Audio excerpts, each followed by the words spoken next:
Hello guys, thanks for coming to my channel and watching this important video for all IT and software engineers. And lastly, don't forget to subscribe my channel and press the bell icon beside it. So let's get started.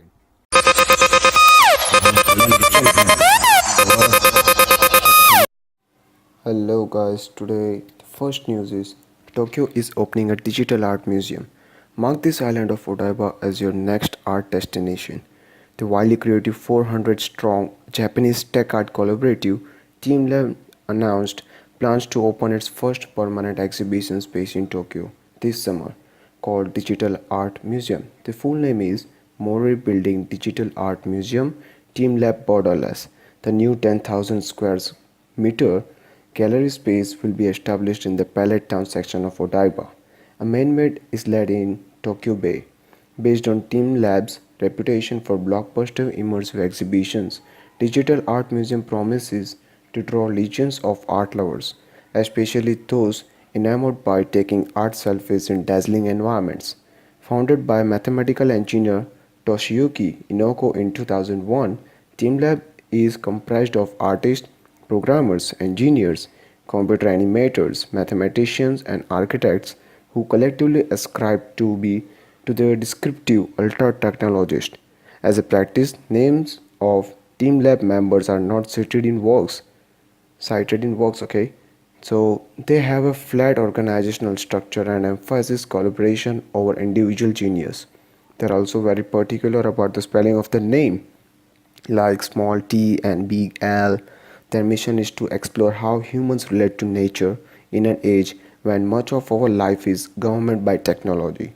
The darling of art blogs, TeamLab has surprised art critics by the emotional resonance of their photogenic projections. The imaginary in all three TeamLab works feel glitched and sentimental, while its stated themes, nature and humanity, are perhaps unhelpfully vague.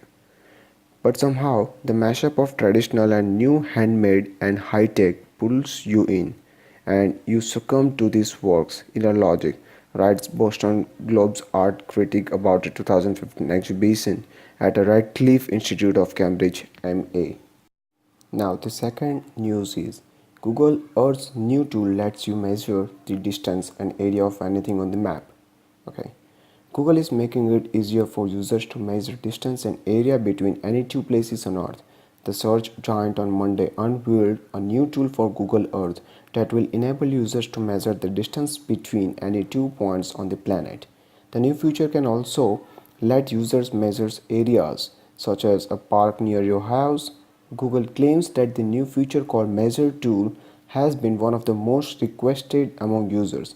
Notably, this feature is available on Chrome and Android, but will be added to iOS soon. The Google Earth software was once the only practical option to see all of Google's satellite and 3D imagery. However, Google Maps soon took over as offers almost all of the mapping features that casual users need, but Google still appears interested in the development of Google Earth. Similar to most cases, the launch of this new feature is a reminder of how much overlap there usually in between Google products. Last week, Google had launched its Measure app for AR Core enabled smartphones. The latest update to Google Earth is almost similar but one different scale. While the Measure app is designed to let users leverage augmented reality (AR) technology to measure objects in the real world, Google Earth now lets you measure the distance and area of anything on a map. Thank you. Today's third news is Samsung Galaxy Note 9 to come with improved S Pen stylus. Samsung Galaxy Note 9 will come with an improved S Pen that is going to be worth the wait.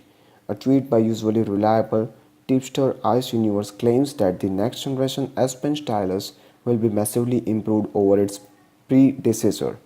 Although the tipster confirms an all-new S Pen in the making, he didn't elaborate further on what basis the next generation stylus will be different from the existing S Pen for the Galaxy Note 8. The Galaxy Note 8's S Pen is already pretty decent. You already know that, offering a ton of features such as 4096 pressure levels, live messages, waterproofing, and more. However, based on a recent patient filling, Samsung is working on adding a microphone to the S Pen for attending calls and voice control. And recent rumors also claim that the next generation S Pen would gain Bluetooth capabilities, allowing users to use accessory as a wireless speaker.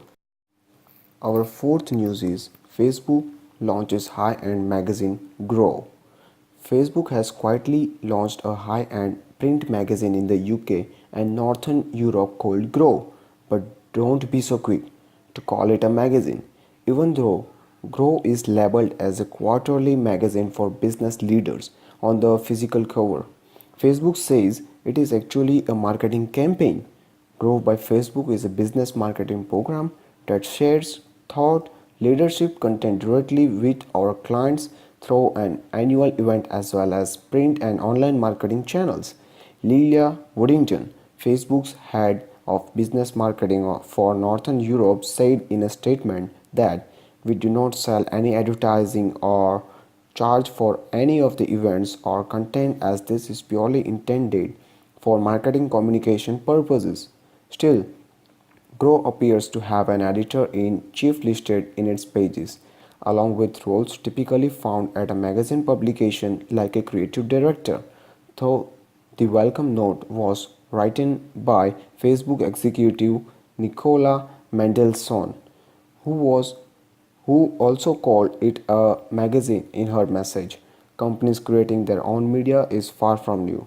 Airline magazines have been around for years, though a Facebook spokesman LinkedIn grow more to G's Technologist magazine and website.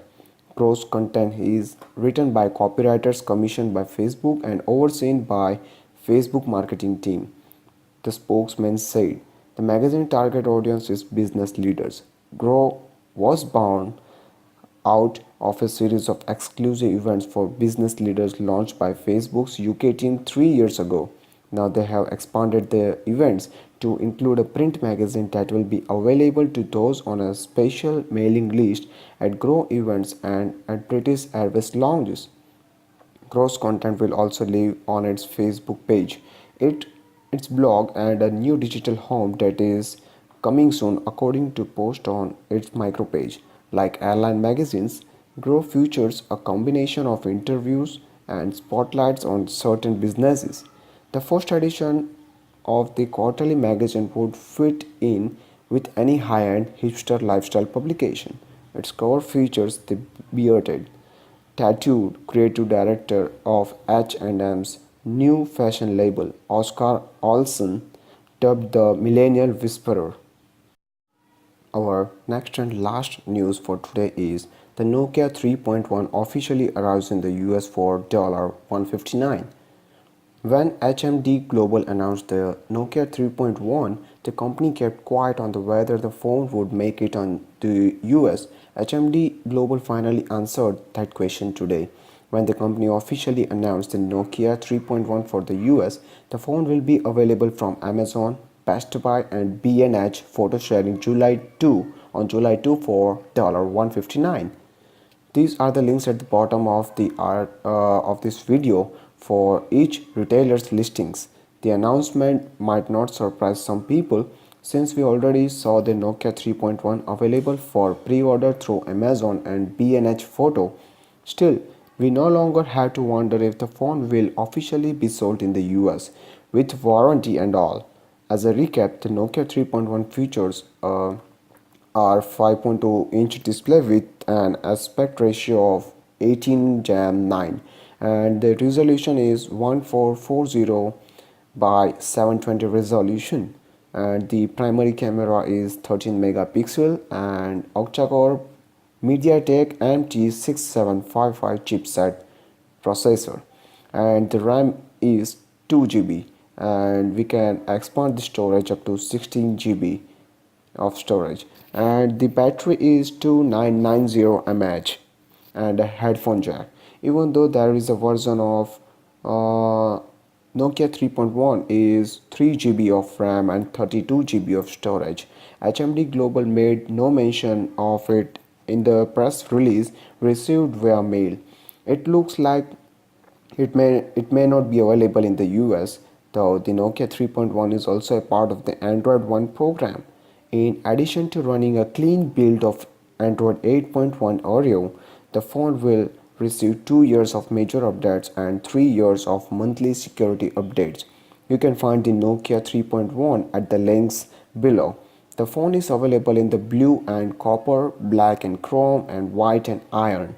We will update the post once Best Buy lists the phone on its site. So the description of the site which you can buy this Nokia 3.1 I had already described below. Okay, check this out. Thank you for this video.